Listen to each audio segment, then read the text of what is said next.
we thought it was odd that our paths aligned again and crossed at the same company. And we started talking more and more, and eventually we ended up living together. How powerful it is to find people who are kind of like-minded and kind of build your own empires kind of together. One of the things about real estate was the tangibility of it, is that the impact that you make on the real estate. Maybe they don't come from a background of financial literacy or just a background of money in general. Like, you don't need it on a spreadsheet, but just have a clear picture of where you are and where you're going. Because then there would be no barrier to entry. So limiting beliefs are just supposed to be there. Real estate is such a powerful asset class, but it's also a completely different asset class than something like the stock market. People don't realize that they have a competitive advantage in their backyard. So the first thing that they can do is look to their backyard, where they may know more driving the streets and the neighborhoods than most people would. Welcome back, Market Hustle community. This is episode 34, and we have a really special episode in tune for you guys here today. For all those of you who are new to the podcast, I want to just give you a special welcome. My name is Josh. I am the guy behind the Market Hustle. And for those of you who are returning, welcome back to another great episode. So the S&P 500 just had one of its best days in nearly 2 years following the election of Donald Trump.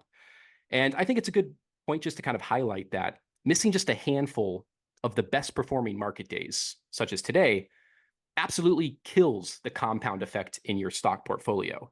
And I think today especially kind of highlights why time in the market always beats trying to time the market. So yeah, it's been quite a crazy day in the stock market. But yes, we have a very special episode here planned for you guys today.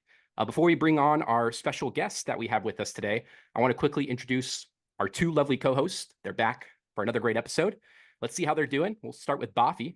Bafi, how you doing, my friend? How's everything going in New Jersey? Man, everything is great. Can't complain. I'm back in Jersey. I was just in the South. I was in Florida for a little bit for my best friend's birthday, celebrating that beautiful weather.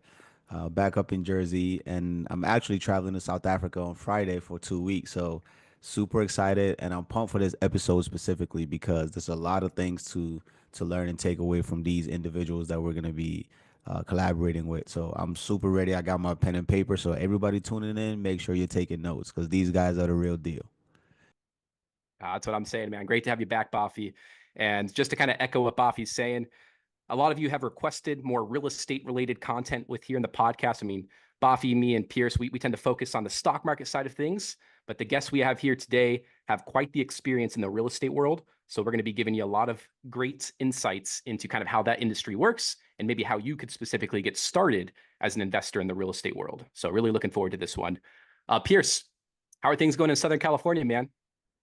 Still sunny, still warm, just getting over a little sore throat. Other than that, man, I'm excited to learn about this. This is a topic I really wanted to touch on for a long time, so I'm excited. I'm right there with you, man. You know, selfishly, I think this podcast is going to really help me, Bafi, and Pierce the most as well, because like we want to learn all this stuff as well. So everybody listen in, grab a notebook if you haven't already. This is going to be a great podcast full of awesome information. That being said, let's not waste any time. Let's bring on these guests. So again, we have two special guests joining us today. Ryan and Corey are joining us all the way from Florida. For a little context, Ryan and Corey own a rental portfolio of over 70 units, so they have quite the experience. They both run an Instagram page with over 32,000 followers, and they also have a great podcast, a great real estate / personal finance podcast with over 200 episodes. I was actually on the podcast quite a while ago. They have a great community going on there, and they share a lot of amazing insights. That being said, yeah, let's just jump right into it. We'll start with Ryan. Maybe Ryan, welcome to the podcast. I think a good question to start off with is maybe give us a little insight of kind of like your early journey with like jumping into real estate, like maybe what got you started to begin with, like maybe what inspired you to start in the real estate world, as well as maybe a little bit more information about your experience and just journey along the way.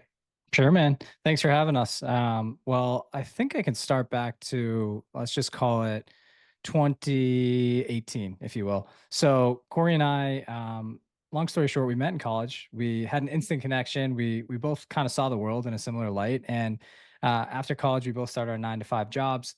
Oddly enough, I'm a year older, so I started at a company, and then shortly thereafter, Corey started working there. And we thought it was odd that our paths aligned again and crossed at the same company. And we started talking more and more, and eventually we ended up living together. And through that, we would come home after the 9-to-5 grind, and just wonder like, hey, is this it, man? Like, are we going to be doing this for until we're 67, retire with the quote unquote pension, if you will, and just kind of do the typical 9 to 5 that 90% of the world does?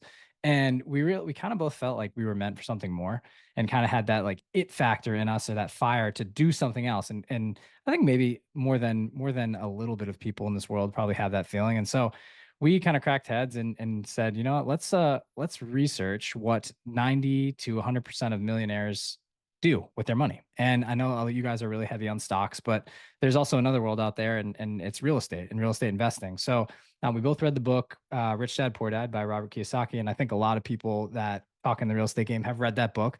But it's just a mindset shift, and it talks more about what you do with your money when you essentially earn it, right? Instead of going buying liabilities and things like a car or food, and just things that, like, as soon as you use it, it pulls away from your cash. So long story short, we got hooked on real estate and the mantra of buying income producing assets that would offset our expenses and eventually like help out our lifestyle so we could become financially independent. And I got hooked on the FIRE movement. I did a lot of research on that in my early days getting into investing. I think probably a lot of your community too. So that stands for financially FIRE, financial independence, retire early. So with that, there's a blog called Mr. Money Mustache. Then I kind of got my I guess insight from not Rich Dad Poor Dad, the Bigger Pockets community, right? You get hooked in there. And so I bring all this together to say, Corey and I talked about real estate for a long time. I ended up buying a primary residence, moving out with my wife, and then he decided to buy a property himself. And instead of going in and just buying this as a primary residence, he converted it to a house hack, meaning he bought the property, lived in one of the rooms, and rented out the other rooms to his friends. And with that, offset some of his income. And then, we both go in our separate ways, kind of doing our own thing. And one day I see on Instagram, Corey with a finger up in the air with a one and a house behind him. And I was like, this is so weird. I wonder what this is. And I read the caption, and it talked about his first investment property. I was like, dude, he did it. Like all this time we talked about investing in real estate, and he decided to do it. So I immediately hit him up instead of waiting. And I said, dude, you did what we said we were going to do. I'm in. Let's partner up. I don't know how you did it, but let's talk. And I'll let him kind of share the podcast story. But that was kind of the dip into real estate investing. I come from a family of entrepreneurs. My dad and both of his brothers both run companies, and Corey's family also runs companies too. So it's interesting. We both had this entrepreneurial background where we're always taught, hey, at some point you need to work for yourself to really go into that upper echelon and break the glass ceiling, if you will. And so I think that's kind of what we had behind us the whole time pushing us. We're just not sure when and how and what it would be. And it turns out it was real estate. Man, that's incredible. Very inspirational. And the fact that you guys kind of went at it in a duo sense is pretty incredible as well. And I think it really highlights the power of having some sort of community, or whether it's a friend group or whatever it is, even just a one person friend group, to have that with you along that early journey is so powerful. And I'm sure you guys can attest to this. Like, just, you've clearly been working together for quite some time now, but just having that extra person to kind of bounce ideas off of, who might be kind of at the same level as you. Like, you guys kind of started, as beginners, jumping into the real estate world, bouncing off ideas off each other and just learning together. I think that's such an incredible call out for how powerful it is to find people who are kind of like-minded and kind of build your own empires kind of together, but also bouncing off ideas off one another. So, like, super incredible. I'm also curious, I think a lot of us can align with the wanting to get out of the work grind, the 9 to 5 trap, if you will, ASAP. And it sounds like to me that was one of the big inspiring forces, along your early real estate journey, which is great. I'm curious though. So when it comes to the real estate world specifically, like what really stood out to you compared to all of the other routes that are available when it comes to creating financial independence for yourself? I mean, we do have the stock markets, we do have real estate, and then of course, there's just building your own business alone, like, starting your own business, whatever that can entail quite a bit of things. But I'm curious, like, what really stood out about real estate specifically that got you guys like super fired up to just go all into that domain? Yeah, Josh, I think I can take this one here. One of the things about real estate was the tangibility of it, is that the impact that you make on the real estate is directly determined upon the effort that you put into it. So we were able to buy a property that had value and then force appreciate that property and put, whether that's fixing a new roof or floors or new kitchens or bathrooms, we were able to force appreciate it and have it be worth more. So the value of it changed by the effort that you put into it. And I want to go back to something that you said. It's not necessarily that we like wanted to escape the 9 to 5 and never work. It was that we wanted the optionality to work on the things that we wanted to work on, do the things with who we wanted to do them with at the times we wanted to do them with, at the times we want to do them with. And it was more so like the ability to not have to work for somebody else and have the desperation of like, well, I got to show up to this job today. I got to do this thing that I don't necessarily want to do. So the real estate opened our eyes to like, well, there's a whole nother asset class out there that allows you to mold it to your liking. And that kind of got us excited.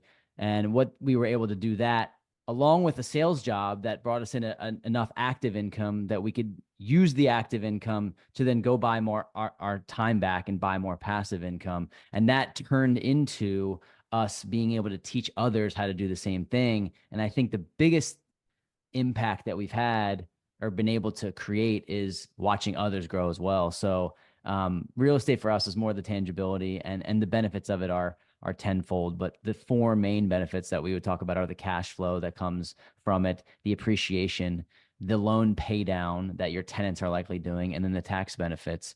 And Ryan and I, for the first year, since we started investing in real estate, really got a major tax benefit this year because we own an 18 unit and we got to write off a bunch of losses against our active income because of the renovations that were going on. So I'm not a CPA. I can't speak exactly on all of the tax benefits, but those four main pillars for us made it a little bit more enticing than the stock market. Although we do own ETFs and we have stocks and a 401k. Mine's a little different now because I'm full time, so I don't even have a 401k anymore. But set by right, here we come with that. So it's I think the tangibility aspect, to answer your question in short. That makes complete sense. It's definitely less abstract than maybe the stock market can feel, especially when you're just kind of getting started, where I would say that's also one of the big benefits of real estate, especially for newer investors who like maybe they don't come from a background of financial literacy or just a background of money in general. Like it's really easy. I would say it's probably easier to understand the real estate world just because it is more tangible and it's easier to just understand the benefits because it's kind of right in front of you, rather than when you do own the stock, it's a little bit more abstract because it's harder to kind of see what you own when you're just owning a share of stocks. Like I could definitely see that and understand that. And I think it's good to highlight for the audience, everybody listening, there's not one path that's the right path. It's more of like whatever path is right for you based on kind of what you're looking for, based on your situation, and based on, how active of an investor you kind of want to be. And I'm also kind of curious, maybe just I want to backtrack a little bit more towards the early stages of your real estate career, Ryan and Corey.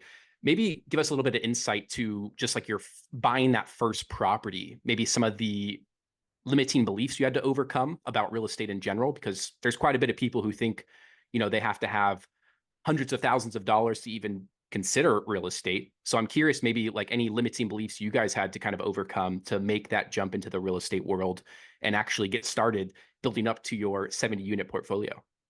So I have this will kind of piggyback off your last thought too, and I'll let Corey go after here, but I firmly believe that people need to have some sort of financial literacy or their financial house in order before they get into real estate investing, because there's a lot of variables. And for us, if we didn't have our budgets down pat, if we didn't have our income, expenses on like you don't need it on a spreadsheet, but just have a clear picture of where you are and where you're going, and utilizing the tools around you, it's very hard to create a business and thrive in that space without having like a baseboard to fall back on. So what we like to kind of relate this for people, especially listening, think about your financial house or your I guess your financial picture, right? But we like to think about it as like your financial house. Think about that as a table, right? And all the legs underneath the table are your streams of income. And so if you just have your job and you lose that, your table topples over, right? And typically you'll have like a job, then you have your 401k, you have a Roth IRA, potentially you have a brokerage account. And so when you have all these pillars, right, then you have more stability. So if one gets knocked out, you're not in financial ruin. We like to, from that point forward, we like to add real estate. And we believe that everyone should have some sort of real estate and in their asset mix. And I say this because it is more tangible. It's less, you know, political, like the world has less impact on real estate in a quick motion than it can with the stock market, for example, right? So I think a lot of the real estate investors we know, they don't pick direct stocks. They go the index fund route, right? And you can have a mix of blend. You guys could probably talk way more educated than I can on this. But for example, or for instance, I just wanted to bring this up where before you dive all the way into real estate, you have to have some sort of background on finance, personal finance, how the world works, how business works. Because when you get into this game, it's not a hobby. You're creating a business around what you're buying and the assets you're buying. It's your biggest purchase in your life potentially for most people, right? Some of these, even 100 grand for a very cheap property, that's a lot of money for some people, right? If you had 100 grand in your stock portfolio, you'd be hype to start out, right? Once you get to that 6 figure mark, and then that compound interest starts rolling, like that's the name of the game. And so I just wanted to bring that up first. I think limiting beliefs, um, a lot of times it comes down to the people around you. And I just want to talk about like getting in the right rooms. So, when you're in their 9 to 5 grind, you're around other people that are working for someone else, right? You're not rubbing shoulders with the business owner that has all these other resources and has climbed his or her way up to the top, right? And knows how the game works. So in the beginning, it's a lot of like learning, trial and error. And most people that you talk to in your life have no interest or they have no education on this, and they're unable to speak in an educated manner. So where are you getting? You're like, okay, well, this cards are stacked against me anyways every day. Like the people I spend time with aren't helping me get to my destination. Then when I get home, I have a limited amount of time. I need to go self-educate in order to be able to take the next step, right? And some people lose traction. They will look at real estate, they say this is a great thing, they read the books, they listen to podcasts, but it's information overload. They don't know where to start. So it kind of goes back to your partnership topic that you brought up in the beginning. And like Corey and I were fortunate enough to both have a very clear path of where we wanted to go in the future. And we both wanted the same things. We have different skill sets and we can talk about those in the future. But I think the limiting beliefs in the beginning are that you have to do it on your own, and you don't have to. If you can find someone out there that is motivated, wants to change their life, and has a good head on their shoulders, you can create a partnership and form one. You just have to figure out what that person's going to bring to the table. The one person could bring money. The other person could be the boots on the ground building the team, right? And so there's a lot of examples we can spit at you, but I think for people just starting out, and the limiting belief factor is, you've been trained by probably your parents or your environment your whole life and taught about money, right? And so if they have no experience in investing in stocks, investing in real estate and all this, you're just like, well, that's not for me. Like this is not the situation I was born into. That's just not for me. Like whatever, it's for everybody else, which is not the case. There's people that you have to break the mold, is what I'm saying. And once you realize that no one's coming to save you, and you have to start reading books and listening to podcasts and self-educate, can't just go through life, or else you'll just be exactly like everyone else, an employee, and I say that to say employee, but in school, that's what we were trained to be, right? You're trained to go get a job, work, get all these degrees, and get the education to fit a mold and go into a bucket and work for someone else, right? And eventually, maybe if you work your way up, you'll get stock in the company and get a higher enough role but you'll never really own the company, right? So all these entrepreneurs, they go through and they self-educate and they go through the school of hard knocks. And so I know I'm spitting a lot at you guys there, but there's just so many thoughts that go through my mind. And thinking back to when we first started, I could give myself so much wisdom that I have now. And the number one thing is just like the biggest battle is gonna be lying in between your ears. And if you can push through it and just believe that you are capable of doing this, and it's not for everybody else, it's for you. You just have to put the work in. You'll get much further and you'll get ahead quicker than you think. Yeah, and I can add something like just an anecdote, a little bit about limiting beliefs. I think the limiting beliefs are supposed to be there. If they weren't there, then everyone would be doing the thing that you're doing. Everyone would own a stock portfolio that has $1 million in it. Everyone would own 30 rental properties because then there would be no barrier to entry. So limiting beliefs are just supposed to be there. They're it's like if you jump out the plane and build a parachute on the way down, you're going to succeed a lot faster than somebody who overanalyzes and just never takes action. And I know that's cliche to say, but the common theme of us interviewing 250 successful entrepreneurs is that they were scared and they did it anyway. And that's really what it comes down to, is just realizing that your goals are on the other side of fear. And I know this is philosophical. I can talk about like the actual details of the first rental if that's what you want to get into. But I when you ask specifically about limiting beliefs, they're going to be there because you are an imposter until you're not one. So but that's okay. And I think you can accept them and move forward. That makes sense, man. I mean, given that, if any person specifically is interested in going into the real estate domain or the real estate world, like when you're just starting, all you really have is that initial interest. Like you don't really have the education, you don't really have the understanding.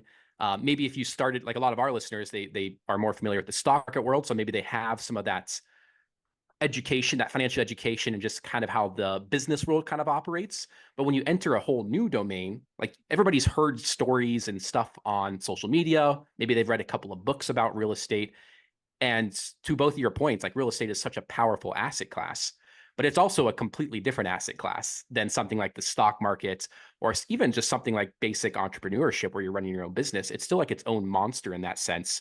And I think a good thing to remind everybody listening, like whether you're a stock investor, whether you're running your own business, or whether you're working at a Fortune 500 company, like whatever you're doing, like before you got to that point, like you had to make those initial early steps that were super uncomfortable and maybe challenge how you viewed the world or just viewed that specific domain. And I love how Corey and Ryan are kind of highlighting those limiting beliefs or like those early mindsets that you kind of have to challenge. Like maybe you've heard rumors from a friend or somebody in your family who says like, oh, real estate is not great, don't touch real estate, or vice versa with the stock market. Like Boffy, Pierce, and myself, we can all attest to this, where there's so many limiting beliefs around stock market investing that prevent people from actually ever getting one of the biggest wealth creators in the world to work in their favor.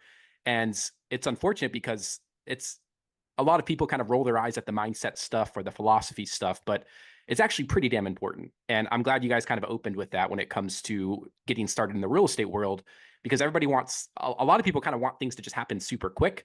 And I think one good thing to point out with Ryan and Corey is, although they've gotten to the big high number of managing all these rental properties, like they still had to get that foundational stage in points and sets and get rid of those limiting beliefs and actually educate themselves, which I'm sure took a lot of time and a lot of efforts and a lot of sacrifice as well to actually get to that specific points. So I really appreciate you guys kind of sharing that.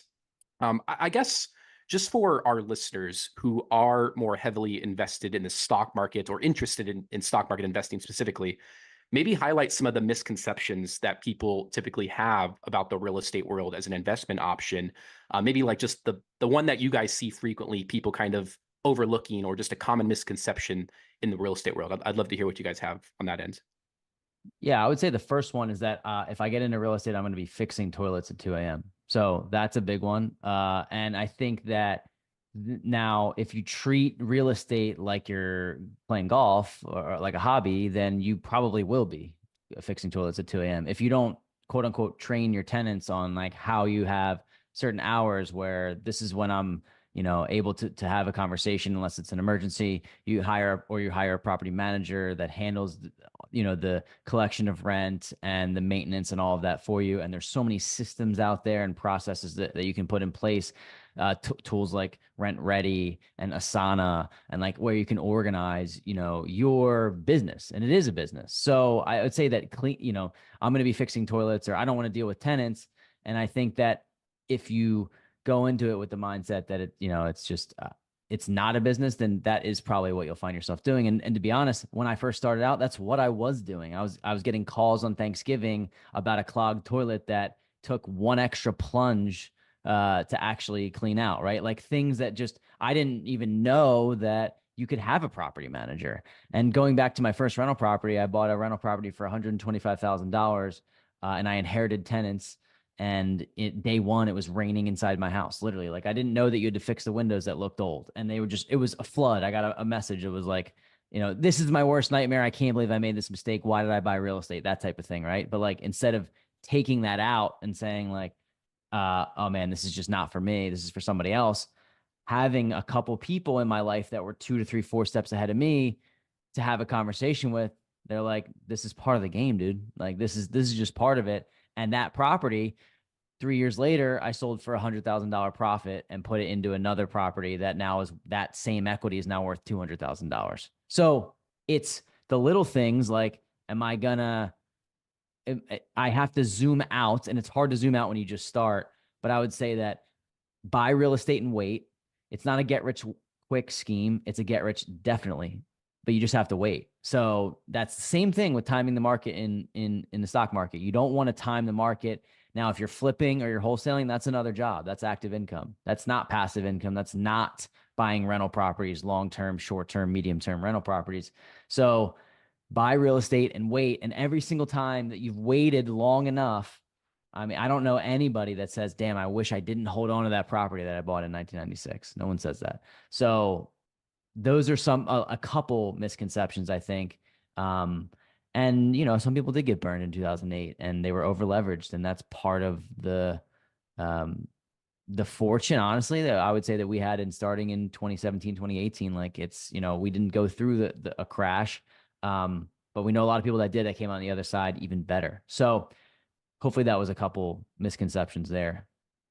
Yeah, I got one too. And I think this probably is, you guys experience this as well in the stock market. Like, I don't make enough money, right? Or I don't have enough to deploy in this, right? And it's like, yes, you do. You're just not you're not applying it to the right things, and you're not bucketing it out. You know, I think the easiest thing to get invested in the stock market is automating everything. Automating all your bill pay, automating no matter what. I'm going to put at least $300 a month into this mutual fund, ETF, whatever it's going to be, right?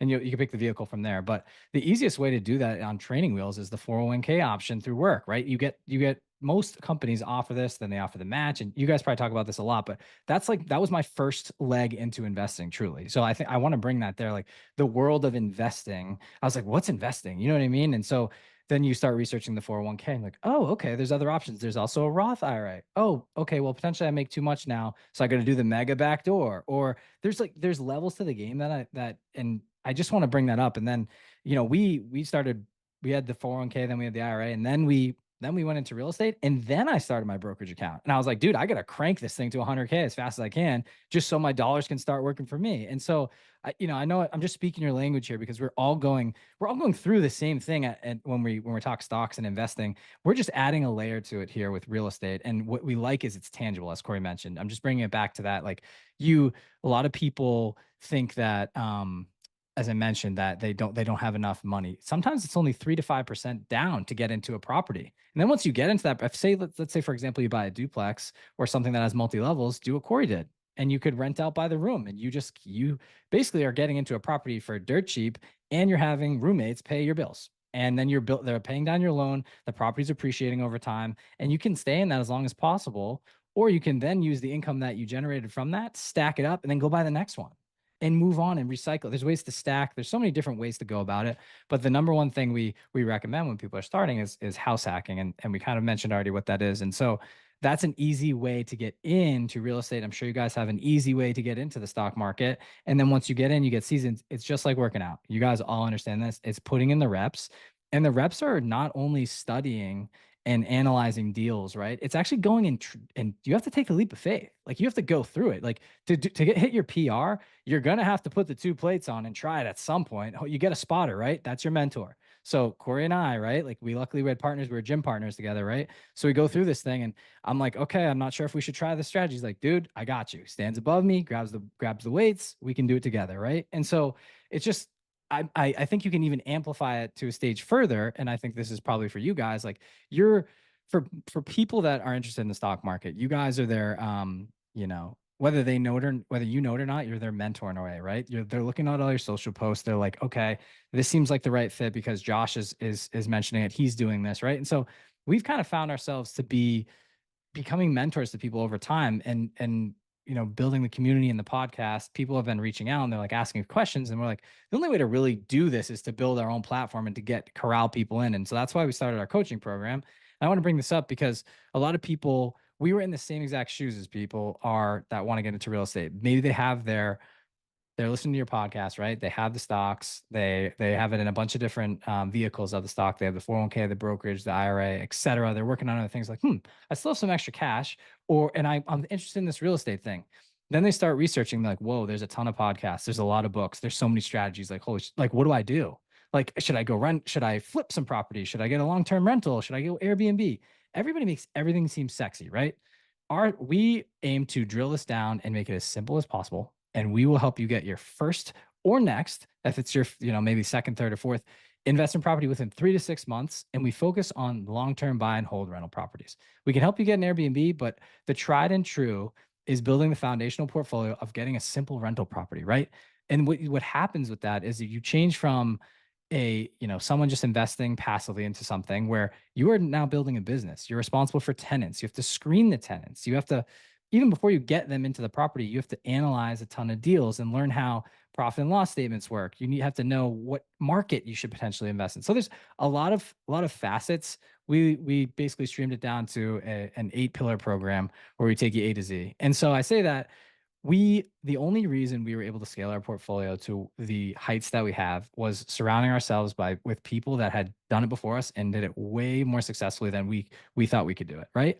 Once you get in the rooms with those people, and this is why people kind of probably follow your guys' social feeds and all this, right? You want to surround yourself with people that are doing it at a high level because you want to extract bits of information and get pulled up to their level.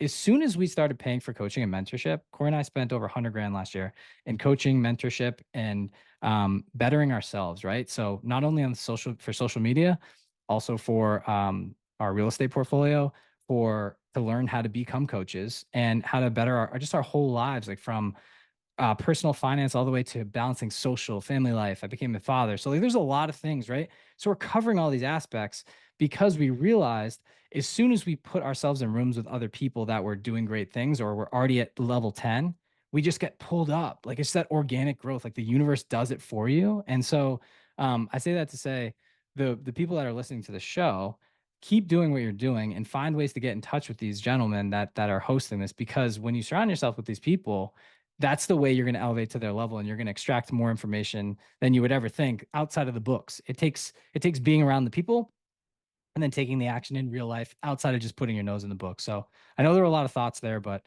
you're kind of bringing me back through my journey and the reason why we did all this stuff. It's crazy to talk about it. No, man, it's great stuff right there. And you highlighted so many important points. And the big takeaway for me is more of being able to skip mistakes by learning from people who are a couple of steps ahead of you, learning, soaking in the information that they have and kind of basically kind of relaying where you're at with your financial situation and them being able to kind of give you the map, so to speak, based on all of the journey and experience they've had and gone through. So like, for example, both of you have quite the experience in the real estate world. So somebody who's completely brand new to the real estate, they're naturally, they're just going to be ignorant about certain things, right? There's so many potential mistakes to make in the real estate world. And I would argue there's a lot more mistakes to make in the real estate world compared to the stock market world. Like the stock market is, I would say it's probably more simple in a sense. Like it can be a lot more simple. I mean, obviously you can still lose money buying the wrong stock, but it's a lot easier to mess things up, I would say, in the real estate world compared to the stock market world. And that especially makes it even more important to learn from people who actually have the experience and know what they're talking about. And I will say, like, I have a couple of questions just to back or kind of go based off everything you guys said. More so for my audience, it's more of, with all the information out there, like there's so many different real estate routes. There's so many different people preaching different methods and different ways to kind of go about it. I guess based on everybody you guys have helped and based on your own experiences, what are like some practical steps that somebody who's interested in getting started in real estate can take to actually start making the jump or get moving in that right direction, compared to, just listening to all of the noise out there and being pulled in 7 different directions in the real estate world? I think one thing is people don't realize that they have a competitive advantage in their backyard. So the first thing that they can do is look to their backyard where they may know more driving the streets and the neighborhoods than most people would. So that's a great place to start. That doesn't mean that's the place that you're going to invest in the future, because your network may grow and you may find other areas that are even better than that. But starting in your backyard is absolutely huge. And then, as Rye mentioned, don't be afraid to put some dollars and cents out there to get in the rooms with people that are doing things that you want to do. So there are programs out there, it doesn't have to be ours, but that teach you how to get started, because the power of one, once you get that first one, you understand the process. And if you're around people that can be accountability partners and look right over your shoulder, hey, that deal looks good. Hey, that market looks good. I wouldn't do this. Nah, this is the reasons why I wouldn't do that. Those are the key metrics to getting in the game. And then ultimately, you just have to take a leap of faith. But start in your backyard, figure out what strategy you want. If you live in the Northeast, yeah, it's a little bit more difficult to buy real estate. But I know the streets a lot better than somebody that's coming from Oklahoma, right? It depends. Are you looking for a cash flow heavy market where that might be the Southeast, Georgia, South Carolina, parts of Florida, Alabama, Cincinnati or Ohio, Michigan? Those are cash flow markets. The properties are a little bit less expensive. They may not appreciate as more. You don't have as much upside on the back end. Do you want to invest in a outskirts of Austin, Texas, or an outskirts of Tampa, Florida, or an outskirts of New York? That might be that's more of an appreciation market. You may not get as much cash flow up front, but the appreciation, these properties are going to be, you turn around, you buy a property for $600,000 in November of 24, and 10 years later, that thing's worth $1.4 million, right? So it really depends on what you're looking for. And if you make a bunch of money in your job, and you're maybe an accredited investor, which is if you make over $300,000 annually, or have $1 million net worth, you can invest passively into deals, into real estate. So you can be truly hands off and invest your money into with operators who are building large multifamily ground up development projects, or renovating a multifamily project. So Ryan and I we've built our portfolio to over 70 units, but it hasn't been alone. We've done some of it just the two of us. Some of it we've been limited partners, meaning just passive investors into syndications. Others we've been general partners in syndications, meaning we've done the capital raising and the marketing and the investor relations. And we've partnered with other really great operators who find the deals and execute the deals. So there's so many different variables. I would say start in your backyard and then figure out who in your backyard is doing deals, and get in the rooms of those people that are doing deals. And now, since you can do it all online, and you can find people that can show you the way, creating that network, realtor, lender, agent is a realtor, contractor, handyman, property manager, CPA, all these people that are vetted through other people that have already done it. Yep. So I have a couple here. One thing, I'm gonna try to give like exact steps of like what people can do at the basic level, but starting here, just a syndication. So you guys know, I think like it's advanced for people that have never, they're interested in real estate. That's just essentially investors, like let's say all five of us on here, pooling our capital together to go take down a bigger deal. That's all it is. But there's an operations team that runs it. You guys potentially would come in, let's say, for example, as passive partners to fund the deal. Then there's an operational general partner team that's managing the asset. And so I know I want to make sure that you guys don't get overwhelmed, listeners. Like that's advanced strategy. But if you make a certain amount of money and you just want to come in as a passive investor, look up real estate syndications. You can invest in real estate without having to be an active player and worry about some of the headaches that you start hearing. But if you want to take it back to like, and this can parallel to kind of our journey, but I'm going to start here with some books, and then I'm going to start here with some steps. And Corey mentioned your local market, right? And I think that's the really important thing to think about. It's like the mindset piece and understanding your market, right? Drive the streets, understand what's a good street, a bad street. What you could start researching the market and to look at what places are potentially selling for, what they're still listed for. You're getting a feel for the market, right?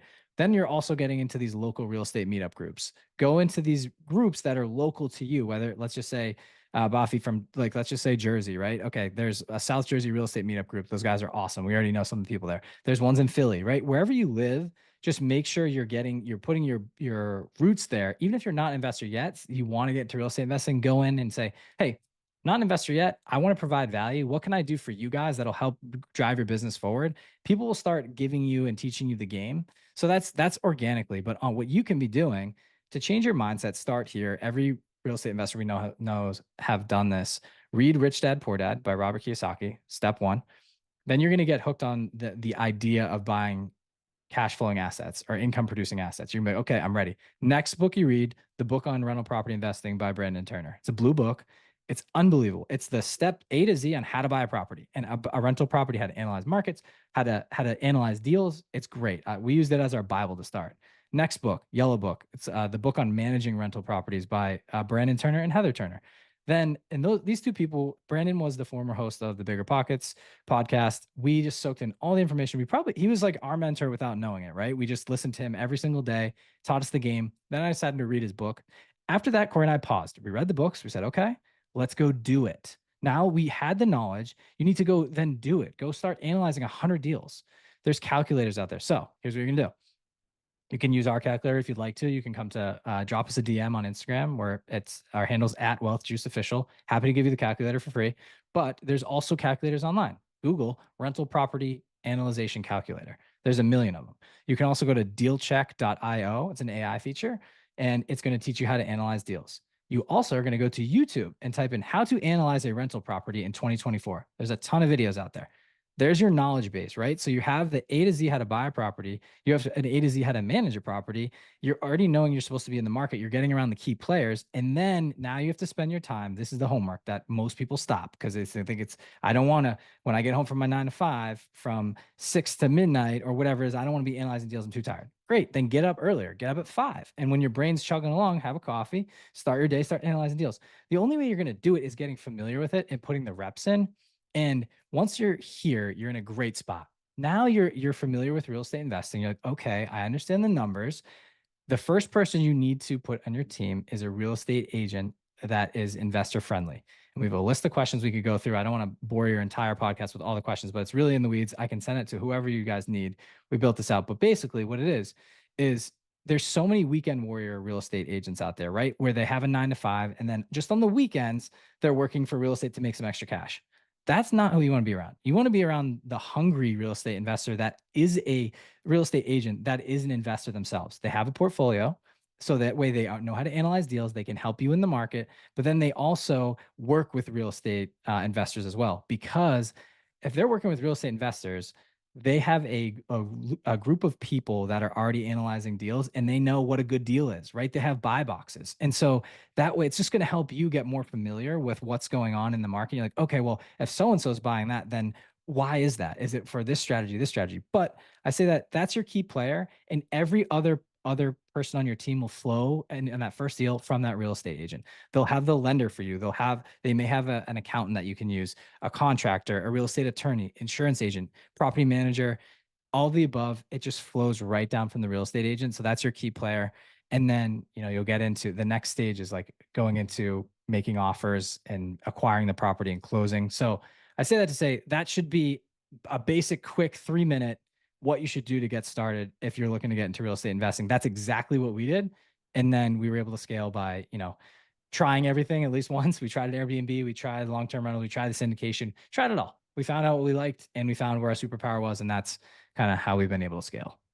Wow. Powerful. Powerful. I mean, I've been taking so much notes just listening to you guys and kind of giving us these practical steps. And I'm pretty sure the audience is definitely going to soak this up. And, Corey and Ryan, I'm glad you mentioned some of the opportunities to invest in real estate passively because, many people often think that everything has to be hands-on and maintenance and X, Y, and Z. But to be honest, I'm the laziest investor you're going to find, right? Like, I'm super lazy with it. I prefer to do absolutely nothing and make money. Um, and I like money at work better than me at work. It doesn't mean that I'm just gonna sit on my thumb and not contribute nothing to society, right? But I prefer my money working harder than I work for that money. And so, I think granted also from an asset allocation perspective, I'm 50% stocks, 50% real estate, right? And so I love the fact that you mentioned some of these deals and ways you can invest passively. And even REITs is one of those examples where, you can invest in real estate investment trust, which allows you to do exactly what Corey and Ryan kind of stated as well. And to me, that's such an exciting life hack within the entire space, right? You don't have to always take on all the leverage, all the headache. There are plenty of options available to you, and you can definitely learn more by getting in touch with them or even just simply following the social media platforms gives you access to such high level information. But I have two questions. And the first one is really, where in Florida are both of you based and where are most of your real estate property locations? So we're Because actually in maybe, I Philadelphia. don't even know, maybe I stayed at one of you guys' Airbnb when I was down in Florida. Yeah, well, so I own a property in Tampa, Florida, but we're actually in Okay. Philadelphia. So we're in the Northeast. Oh, nice. So we do have property in Tampa.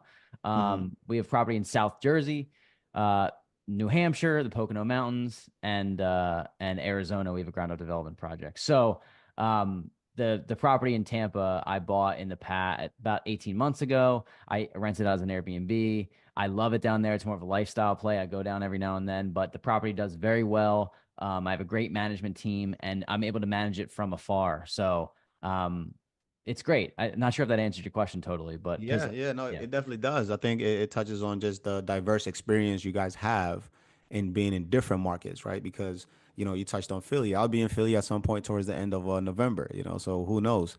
And then, I think one of the fun part of also being in real estate is the fact that you can go to a different market or different location and you just stay in your own place, right? Like you don't always have to spend extra cash or do different things. You can take a little trip here and there and just kind of take that environment in and learn a ton. So that's pretty cool. Thanks for sharing that. My second question is really, I'm sure that there's obviously common goals and alignment here, but how do you both kind of reconcile disagreements, right? Because there might be listeners out there who, they might be on a similar path or building something with a colleague or a friend, or maybe even just couples trying to, get their feet wet in the real estate and do something together, right? And obviously, not every single decision is going to be agreed upon. So, how do you guys kind of work through some of those nuances there? this is maybe our favorite topic to talk about. Oh, I love I it. would Good, say good. that Ryan and I are basically married. Not in certain ways, and in others we're not, right? But so I think that it comes down to people talk about partnerships as like they need parlaying skill sets, right? Somebody does this thing well, the other person does that thing well. I think while that is amazing, what you need in a partnership is somebody that you can trust as a blood brother or sister, right? Somebody that you have no problem sharing your banking information and your social security number and all of the important facets about your life, how much time you spend with your family, what's important to you. Hey, I'm going to the gym at this time, no problem. We need to, so the disagreements are few and farther between because we put each other above any dollar figure that we could possibly make. Our relationship is so much more important than the next property that we're going to get or the deal that just fell through. None of that shit matters. It doesn't matter without the people. People are what make real estate and life fun, right? And worth doing. So Ryan and I have had established that no matter what we do, the most important thing is our relationship. And we have frequent check-ins because Mhm. disagreements come up in business all the time, right? But we have never had a fight.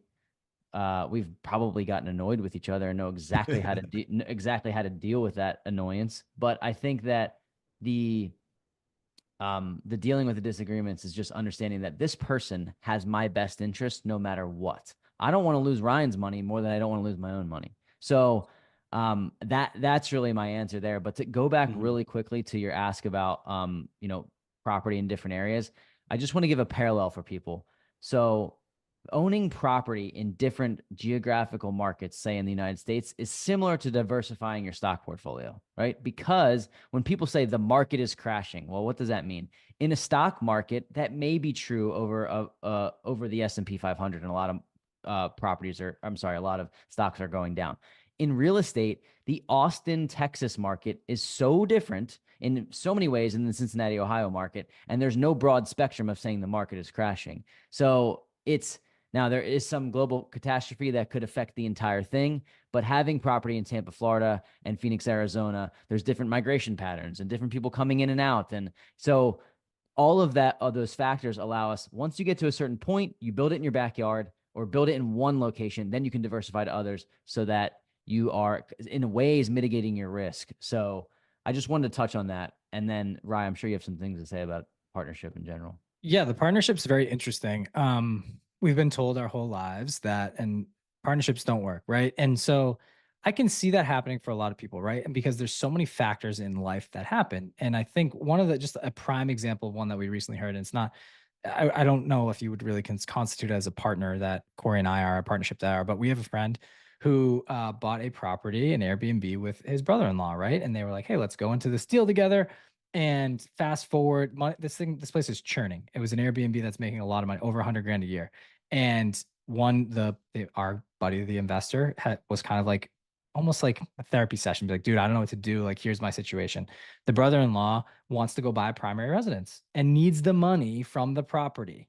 So they're 50-50. And the only way to make this work after all their like kind of deciphering of the deal is like they had to sell it. And so now our buddy is out a deal. And it's just partnerships can fall for that reason, right? And a bunch of other reasons, disagreements, money. If you put money first, it's going to get squashed no matter what at some point, no matter how good of friends you think you are. And so I would say Corey's really good at this, where he is a nice level setter, where, you know, sometimes we just get like in the motions and we're going full speed. He's like, dude, we got to pump the brakes. And like, that's why truly like he handles the money side of our business. I am very much the go, go, go, go. Let's do this. Like, hey, let's put this person in this place, blah, blah, blah, the integrator. Right. And he's like, dude, stop.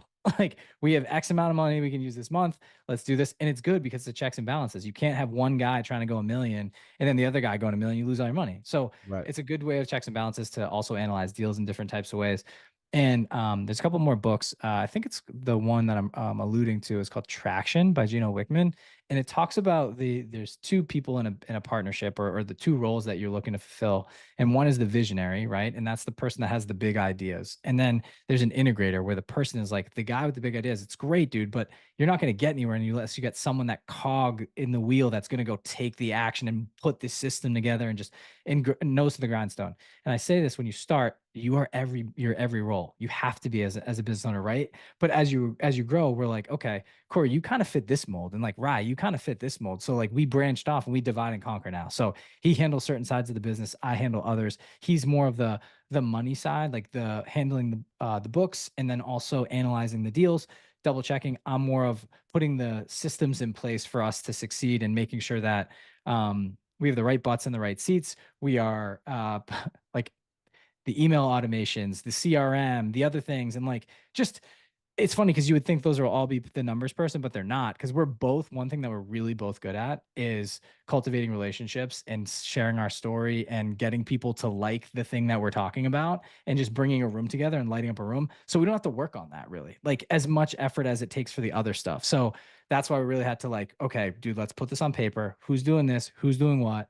And I think it all comes back to making sure you're doing these check-ins. We treat everything like a business. It's weird. We talk every single day, but sometimes it can become overwhelming because we're texting all the time. We do voice chats. I'm like, dude, we need a business meeting. So we'll have a meeting like once a week. We got the podcast, we got the real estate, we got the coaching program.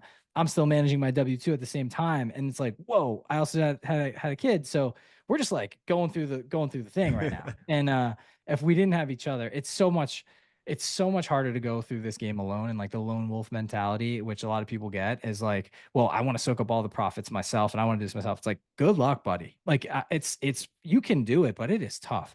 So Corey and I are blessed to have each other. And I say that we like to highlight each other when we get on shows and things, but we both know we wouldn't be here without the other person, because we have been through, one of us will be at an all-time high, the other one will be an all-time low. And as long as you have to sometimes fake it in a way like, dude, if you're both having a bad day, one of you's got to step out and pull each other out of it, because then it just leads to bad things. And so I say it all to say partnerships do work as long as you put yourself first, and you have to talk through things. Communication is the number one thing.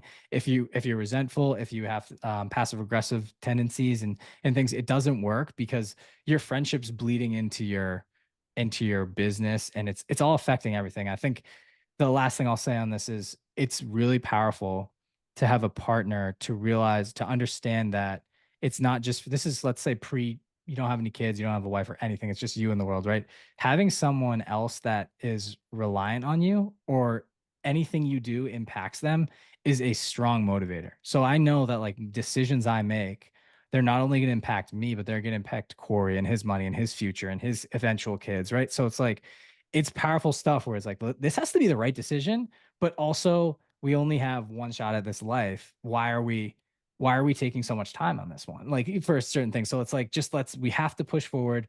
Action over analyzation, I think, is Corey's mentality. Is we changed our whole mindset this year, and he kind of trained me on this, but it's really like, dude, let's just get 85% of the way there, build a parachute on the way down. And it's worked so well. It really has. So we kind of got out of analysis paralysis. Even you would think, on the outside, having a 70 unit portfolio and doing all these things, right?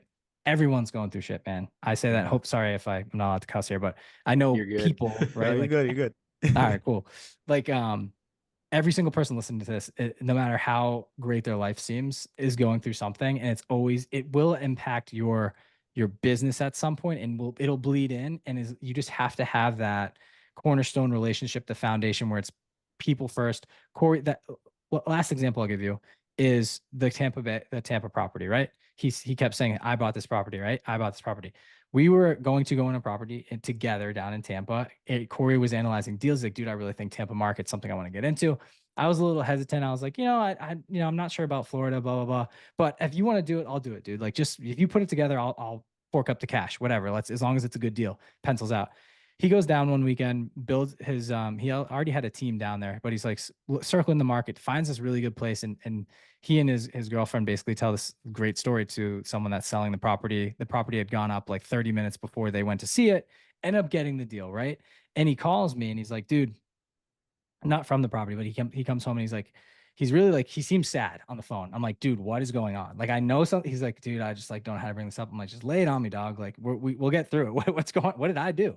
And he's like, well, it's not you. He's like, I've been really thinking this over, and I would like to buy this property myself because I want to eventually retire my family down there and have a place for my parents when they retire to go hang out and go enjoy their life. And then also a couple times per year, I want to go down. And I was like, dude, I would first off, I was like, damn, I would obviously love to have this property in our portfolio, right?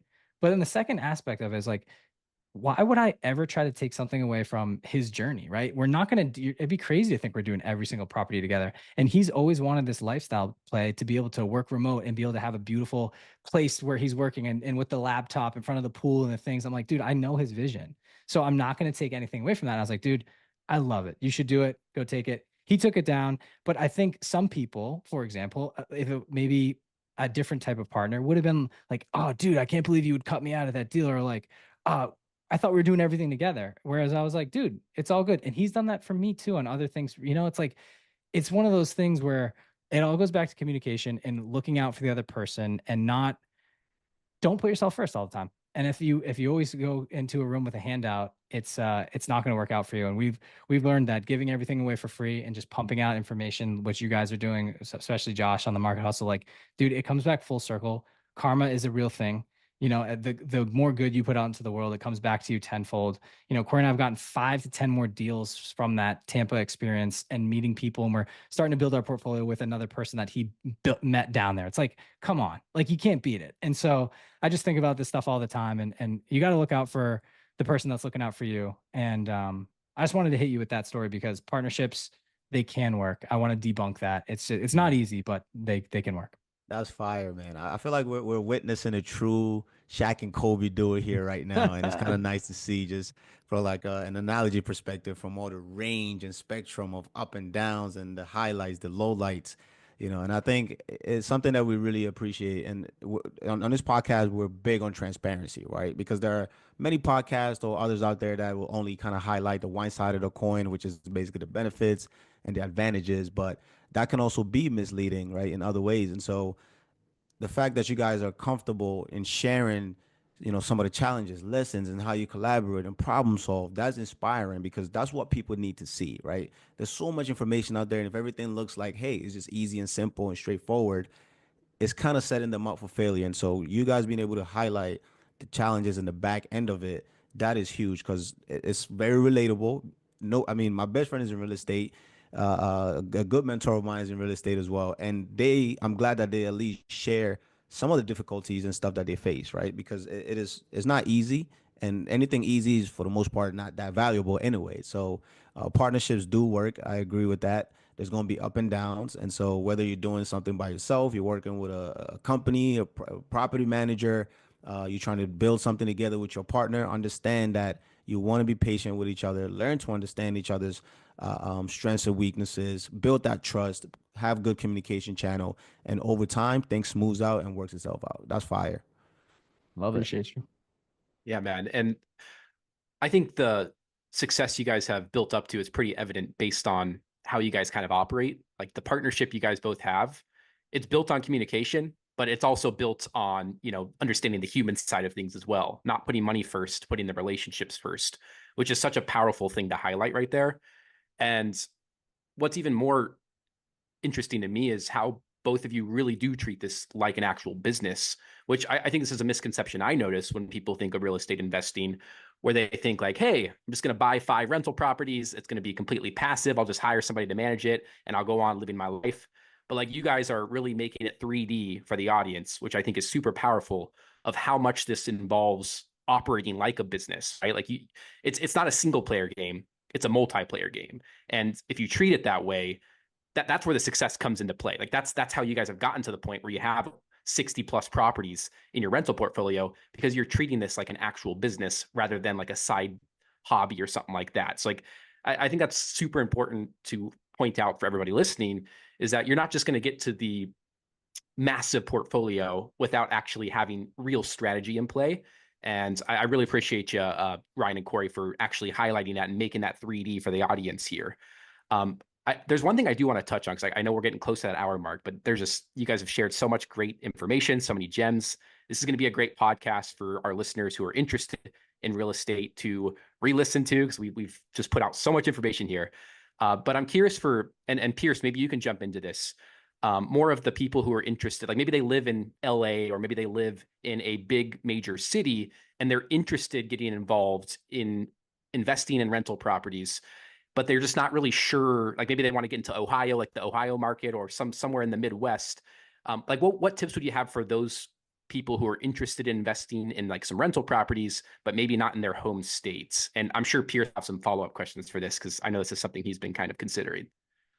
Yeah, I think that's where the mentorship kicks in, right? Like learning about out-of-state investing. There's several people that do it online that specifically talk about out-of-state investing, or you can join a community of people that are just buying deals. And online, the world is now flat. Everything, you can now communicate with somebody like we're talking. We're in all different places in the United States having a Zoom call, and we're sharing as just much information as if we were in the same room together. So that's where I think the mentorship starts, because what you can do is you can tap into the networks of others. Now, there has to be a value exchange there. Now, you pay to be in the mentorship program, so that's the value that you pay, that you're giving, or you do it on your own and you call property managers in different markets after doing research on what market you want to go into, and you have to bring them value. Now, what's the value that you bring them? Well, I have to actually be able to close on deals. I have to have intent on actually, if this agent's going to work for me. You can call an agent in any market. If this agent's going to work for me and show up, they're getting paid based on the sale of the property. So I actually have to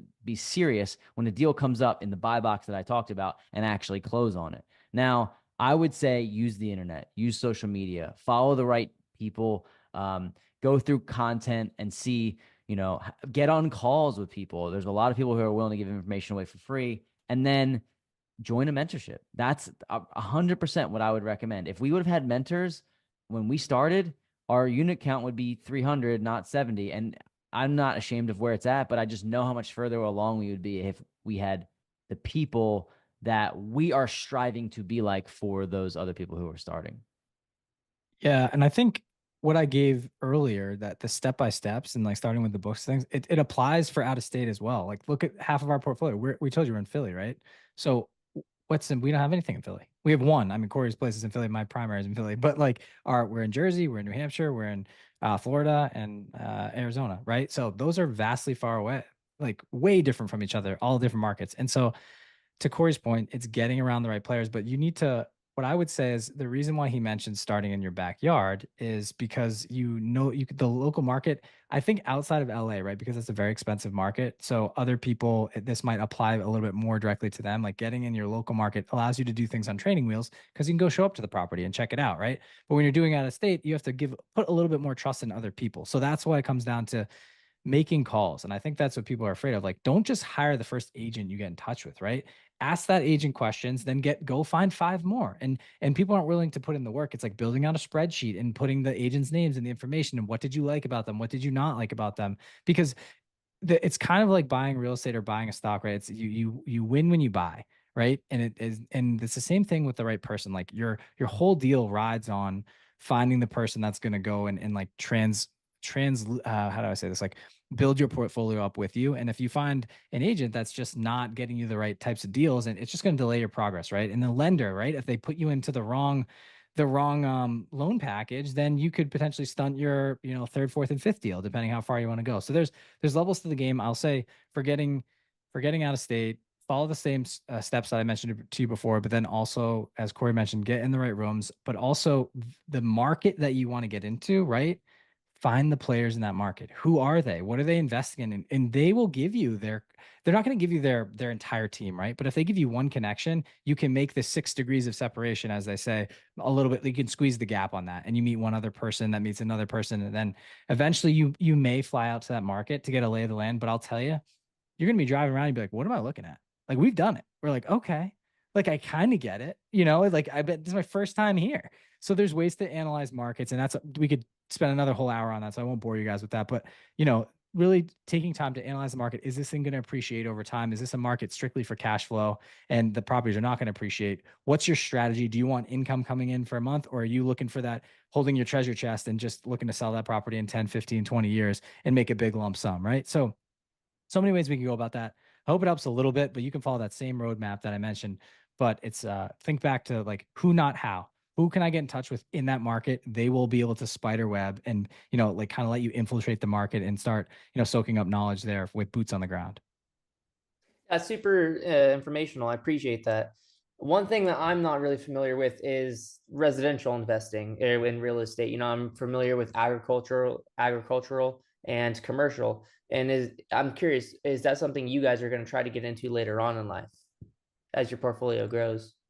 Commercial or agricultural? Yeah. I would say that's an interesting question. For me, I will say one space that we want to get into, I don't know how commercialized we'll get in, but self-storage is something that we're both interested in. And that could be, either taking down a self-storage facility ourselves or going in passively. I think we probably would go in passively. We have a couple operators that kill it and they do a really good job. Agricultural, I don't know. Maybe land. I have a good friend, an investor by us who does land flipping, which is very interesting, buys parcel of lands and flips those for a higher profit. So there are so many ways and so many things to get into. Commercial is an interesting one. I think you can make a lot of dough in it, depending on what you go into. Corey may have another opinion, but my brain's going more self-storage than commercial. Yeah, as of now, I don't think we have any plans to go into the commercial or agricultural. I think that it's just another avenue that might spark somebody's interest as they're listening, and that might be the route that they want to go. There's so many layers that you kind of have to like feel what works for you and what works for your temperament and like what type of investor you want to become. You could manage a bunch of Airbnbs and be like super involved in that and make it a full-time job and do all the design work and everything. For a lot of those have high profit margins. So, or you could just be quote unquote the lazier investor and hire a property manager to manage, a bunch of long-term rentals. A lot of work goes in, but on the front end, a lot of work goes in, and on the back end, you get to kind of like, do it in a more quote unquote passive. So a lot there, but I don't think we have any intention on going into the commercial route, at least for now. I have a nugget for you. Oh yeah, go on. Just to follow up on this, and this will help you. Like what we've learned in this game is there's a lot of shiny object syndrome, and we've had 250 podcast episodes and guests. Every single time, it sounds compelling. Oh, dude, like let's do self storage, let's do commercial. It sounds amazing. They're like, okay, because they're the master of that, right? And so little tip or nugget for you is like become a master of one, not a jack of all trades. And with that is like, if you are a little bit good at a ton of things, you're never going to be amazing at one thing. So we've tried a lot of different things. As I mentioned, we've tried the syndications, we've tried the Airbnbs, we've tried the long-term we've done fix and flips, we've done long-term buy and holds, all these things. The one thing that we love, the tried and true, the easiest for us is to buy long-term residential real estate. And whether that's a single family, a duplex, a quadplex, right? Like small multifamily, because we know we can do it with our eyes closed. And we know people that can do it basically for us. We have the teams now that go in and can take down a market. The BRRRR strategy is one that we're kind of pivoting towards, not really pivoting, but it's still residential, right?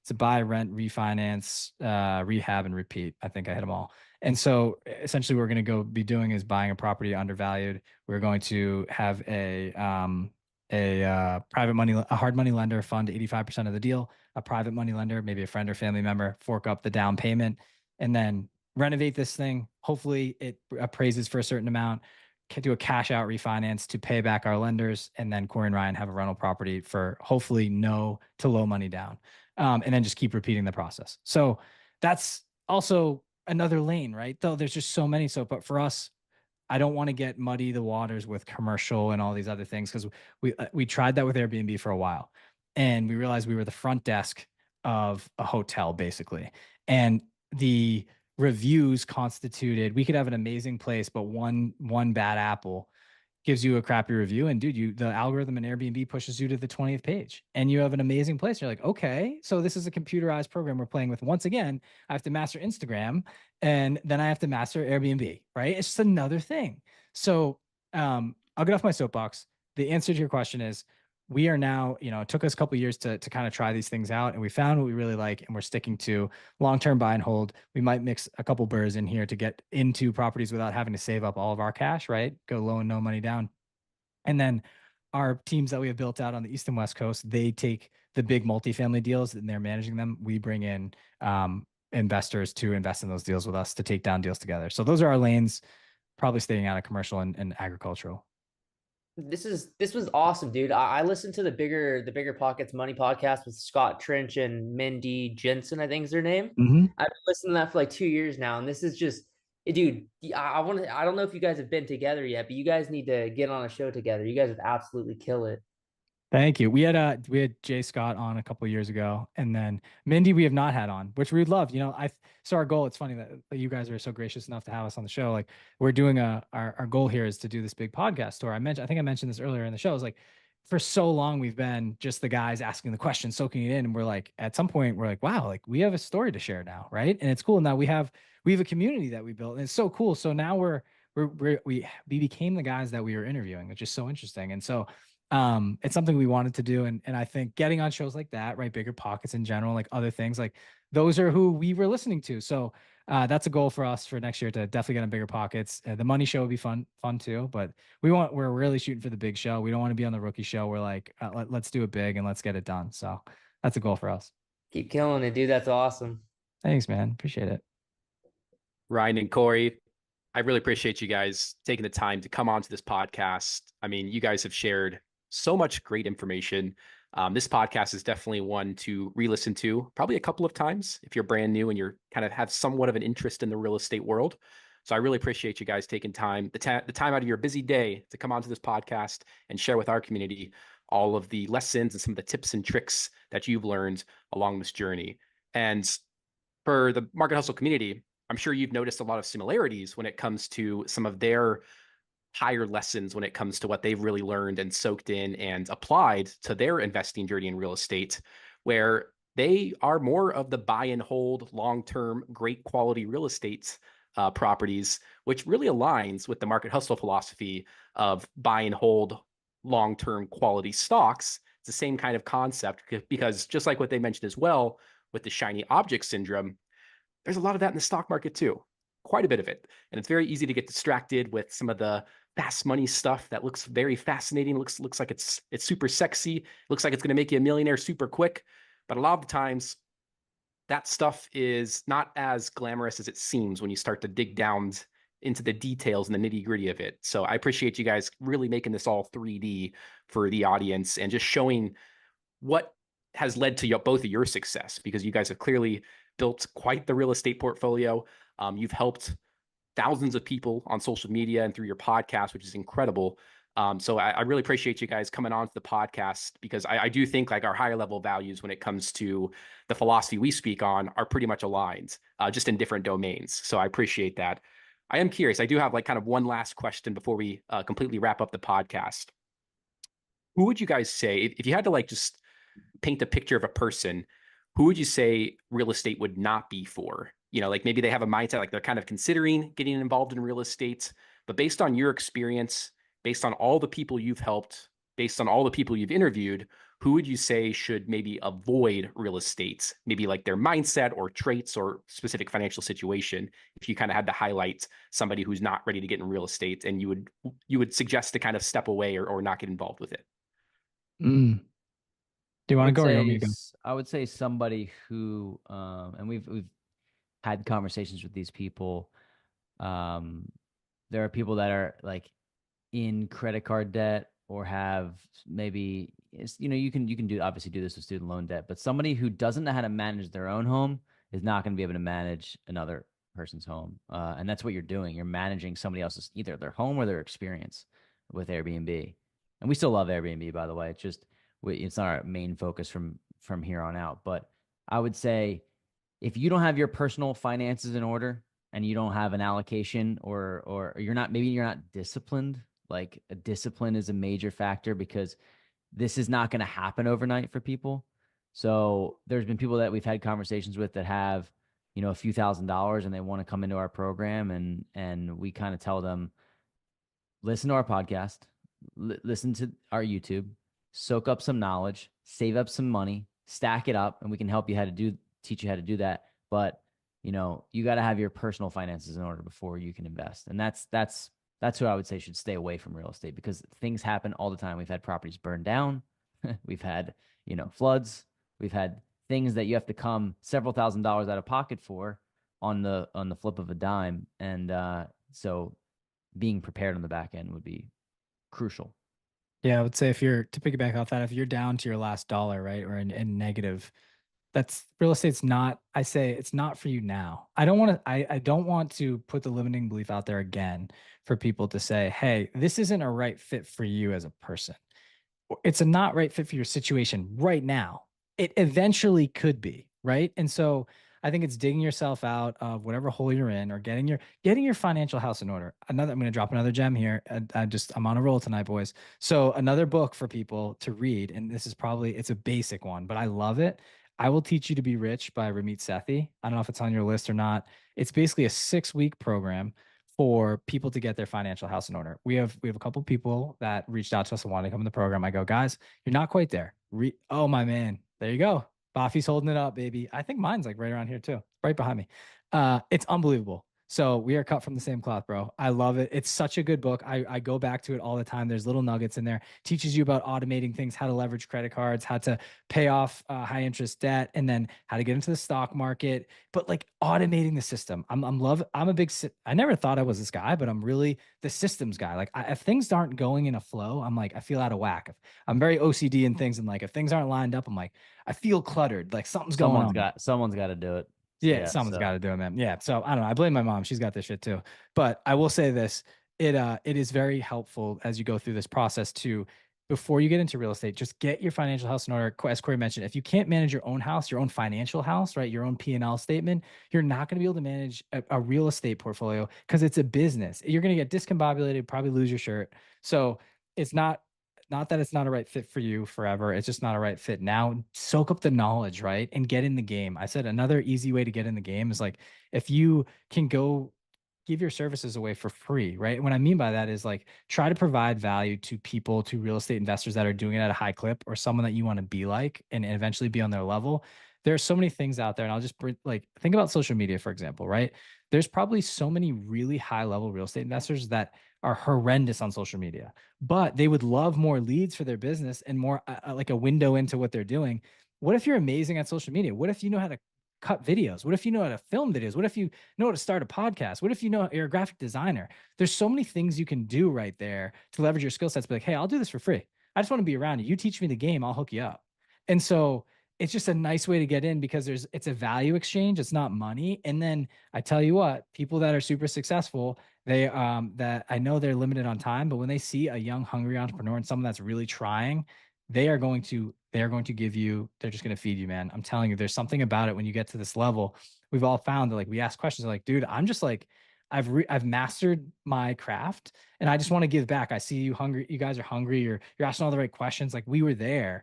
And so now we try to do as we go. Like, that's part of this journey for us. It's like, okay, what nuggets can we give to people that we just learned and we went through, because the other guys are still feeding us. And so that's what makes this whole thing go around. And I know I probably answer your question way longer than I should, as with most questions on this podcast, but I think that should do it, where, get your financial house in order first, and then you'll be on your way. Man, no, I think that's great. And of course, I love how much in depth you guys go. And that's really what's going to help people soak in the information that's important to learn, to actually get started and make some sort of real effort or progress, if you will. That's the problem I see on social media. That's why I love podcasts so much, is because with social media, it's more of the highlight reel. It's more of the surface level stuff. But with these podcasts, we can really get down into the details and help people really soak in the information they need to get themselves to the next level, so to speak. So really appreciate you guys diving into all the details.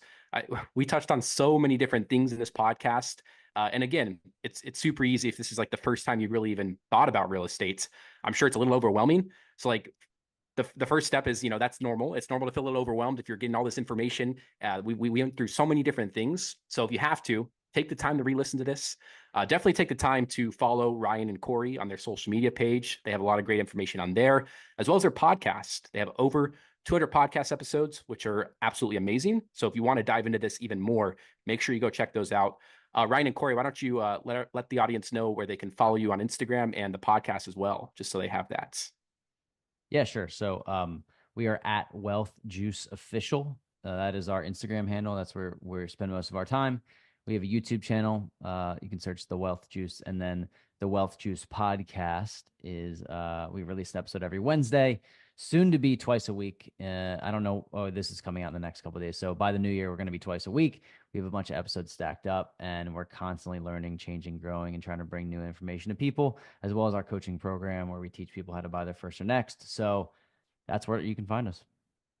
I love it, man. I love it. Awesome. Before we officially wrap it up, I want to go over to Bafi real quick. Bafi, do you have any last questions, last statements before we close it up? Yeah, man, absolutely. I think, one of the great things about when people and like just the people that we bring on this podcast is you can just tell that they are passionate about what they do, how they do it, and they care, right?